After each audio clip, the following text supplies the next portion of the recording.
If, unless, otherwise, are. ఇవి 4 ఒకటేనా? చాలా మందికి వచ్చే సందేహం ఇది. ఇవి 4 కూడా ఒకే అర్థాన్ని, ఒకే భావాన్ని తెలియజేస్తాయి. కానీ చెప్పే స్టైల్, చెప్పే విధానం వేరే విధంగా ఉంటుంది. రాసే విధానం కూడా డిఫరెంట్గా ఉంటుంది. ఒక ఎగ్జాంపుల్ చూద్దాం. ఇవి 4 కనెక్టర్స్తో ప్రయత్నిద్దాం.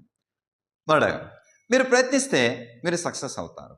ఈ విషయాన్ని డిఫరెంట్ వేస్లో ఎక్స్ప్రెస్ చేయవచ్చు, కానీ అర్థం మాత్రం మారదు. మొదట ఇఫ్తో చూద్దాం. If you try you will succeed. మీరు సక్సెస్ కాలేరు మీరు ప్రయత్నం చేస్తే తప్ప. అన్లెస్తో ఉపయోగిద్దాం. You will not succeed unless you try. Next otherwise, ఆర్ఎల్స్తో. ప్రయత్నించండి, లేకపోతే ఫెయిల్ అవుతారు. Try or else you may fail. Try otherwise you may fail. ఇంకో ఎగ్జాంపుల్ చూద్దాం. ప్రతిరోజు ఎక్సర్సైజ్ చేయండి, హెల్తీగా ఉంటారు. ఇఫ్తో చూద్దాం. If you exercise everyday you will be healthy. అన్లెస్తో, మీరు హెల్తీగా ఉండలేరు మీరు ప్రతిరోజు ఎక్సర్సైజ్ చేస్తే తప్ప. You will not be healthy unless you exercise everyday. Next otherwise, ఆర్ఎల్స్తో చూద్దాం.